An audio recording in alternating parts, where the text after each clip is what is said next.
Hi, I'm Dr. Kirk Megu here with a national mission. Wealth for all in Trinidad and Tobago. This is something we have to dedicate ourselves to as a nation, as a whole. And I want to start off with this first observation.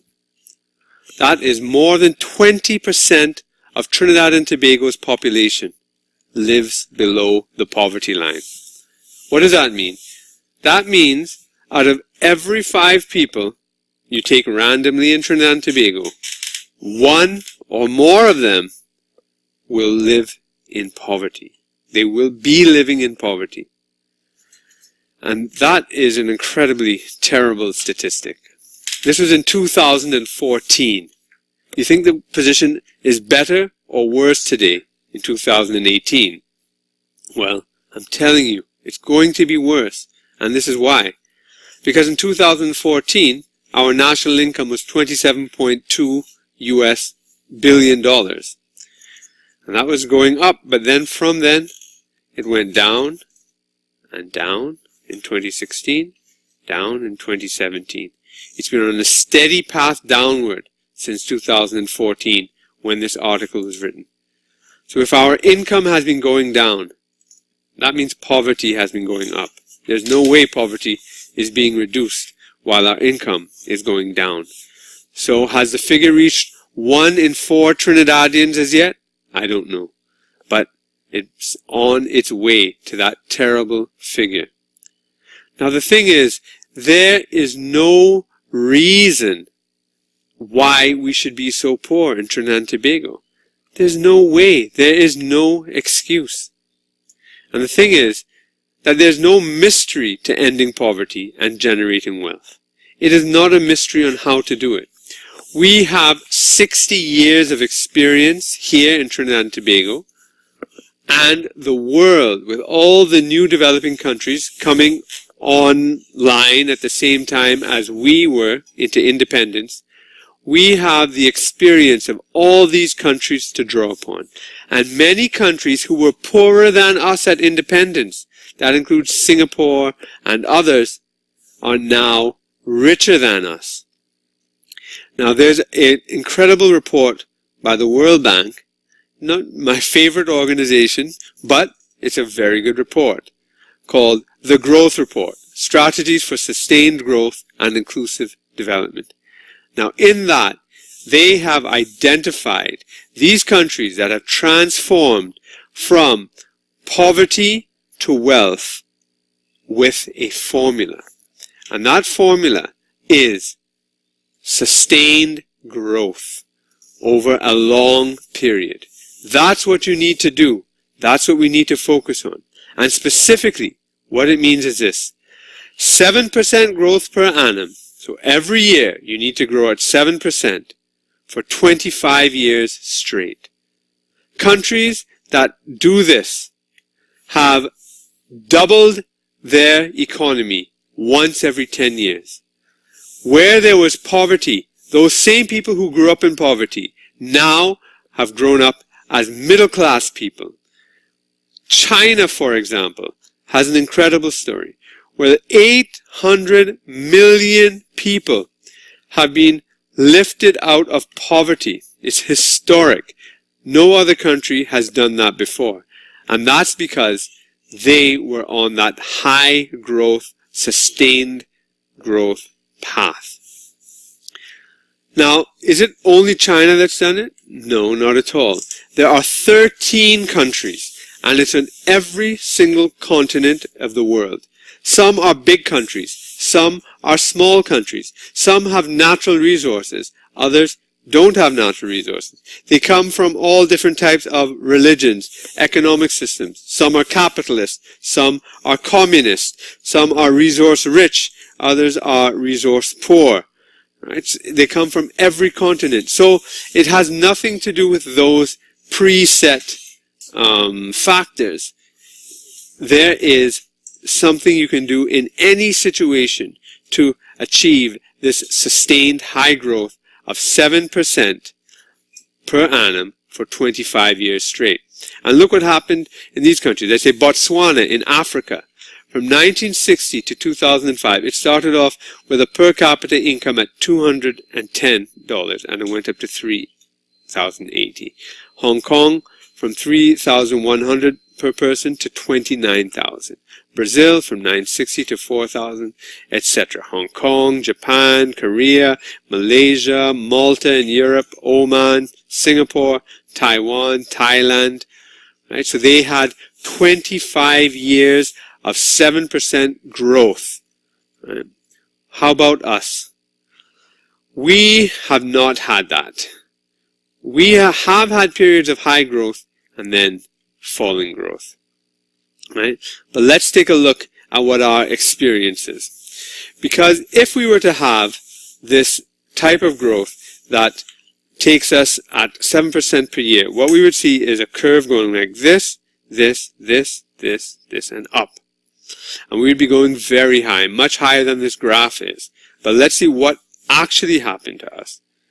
From here, we were growing at a very good rate. So here we started the exponential curve, the steady growth from 1960 right up to 1982. It was an incredible growth period we had. That was amazing. And we should have been continuing up like this out. But instead, with the recession, we lost ground. We only came back in 2001, 2002. All these years were totally lost in terms of growth. And that's because of the growth strategy we had here was poor. But we started on a huge growth path again in the 2000s. And we hit a peak right in 2008. And then we fell down again. We climbed up in 2014 and we fell down again. Now, let's take a look at another country, for example, in comparison. Let's say Singapore. Right? We started out richer than Singapore in 1960. This is us in the blue. Right? It's a red one I'm looking at. It's a blue and green, you see? So we were here. We were richer than Singapore on a per capita basis. But then Singapore pulled ahead and they kept going up on that same exponential growth curve. Yes, they had a couple of years where they went down, but when you average it out, they were going up straight ahead on a sustained path. We, on the other hand, went in that long dip, wasted time, went up, and we dipped down again. Let's take a look, at a little bit of a more detailed view here. Let's take the 72. So all here, Trinidad and Tobago, up to 1970, we were richer than Singapore. Let's go. Now let's take it to 75. Singapore starts to pull ahead. We weren't that much different. We were still rising. Singapore was rising a bit faster. But we were both rising, so that's not a big problem. Here now is where we start to diverge. In 1978, we kind of flattened out a little. 1980, 82, and then the plunge started to happen. Singapore kept going. They kept going. They kept going. So as we go to 1992, let's see what happened. We just bottomed out. We were losing everything we had gained in the 70s. We were losing it in the 80s. Singapore kept going up and up and up. Let's take up to 2000. Singapore kept going, kept going. They had a bit of a downturn during the Asian crisis, but they went up. We just went down, down, down. Then we started to go up. But we were going up from down, from a bottom place here. So we only reached where we were back in 1982, up by around the year 2000. Take it up to today. So we started to grow again, and then we fell. But Singapore kept going. So we have lost so much, and it's not only compared to Singapore. It's compared to all of these countries: Botswana, Brazil, China, Hong Kong, Indonesia, Malaysia, Malta, Oman, Singapore, Taiwan, Thailand. So the story repeats itself over and over when we compare ourselves to those countries. Now, what if we had continued that growth path? This is us here. This is Singapore. So Singapore had overtaken us a little, and they kept going up. And we kept going down, down, and we lost a lot of ground. Now, from 1980, if we continued on the 7% growth path, yes, we still would have been below Singapore, but we would have been growing, growing, growing. And then at this point, in about 1995, we would have passed Singapore. If we kept on this 25-year 7% per annum growth path from 1980, we would have been richer than Singapore by 2002. If we kept on the path we were already on. I'm not saying that it's a new path. We were on that path. We just needed to stick to it. We would have had an income of 51,000. Singapore would have been at 40,000. But instead, our income was 14,000 per person. We would have been a richer country than Singapore if we kept on the path of the 1970s. The same thing is true if we go from 1990, where we lost that whole decade, where we lost 2 decades from 1980. But if we did continue, we still would have been in a much better place than we are today if we continued from 25 years from 1992. Where we would have been is at 35,000 instead of 15,000 per person where we're at. 35,000 per person. We would have been in an entirely different class. That would have meant no poverty in Trinidad and Tobago. We would have lifted everyone out of poverty, and there just would have been varying degrees of middle classhood and wealth, which is what these economies have achieved. They have taken millions of people out of poverty, and it's what we can do. But what we need to do is focus on having 7% growth per annum for 25 years straight. And I'll tell you, in the 1990s, we were doing that. Right? What had happened here is that even though, let's take a look at this figure in, right, let's take a look at here, right? So, in the 1990s and then up to 2000, this steep curve we were on, which was a great curve, and then we crashed again, just like here, and we crashed again. The thing is that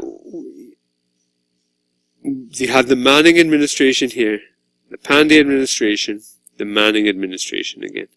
We were going through different administrations, but we kept the development strategy going, so that even though governments were changing, we weren't harming the basis of growth. But what had happened is that we went on a growth path which was unsustainable again, and we fell. And we need to supercharge ourselves with another one of these spurts here. Not just wait on energy prices, because when energy prices go, they rise and they fall. They rise and they fall. Our development will never be good enough if we do that. We have to go on a path like this, going up. Or, as I say, here, on a path like this, a smooth curve up. And that is our challenge. Countries have done it in Africa. They've done it in Asia. They've done it in Latin America. Right? We need to do it in the Caribbean, in Trinidad and Tobago. It is a communist country has done it. A capitalist country has done it. Countries with no natural resources have done it. Countries with natural resources have done it. There's no excuse. We can do it, and we need to focus everything on getting 7% growth per annum for 25 years straight. That is how we end poverty and create wealth for all in Trinidad and Tobago. Thank you.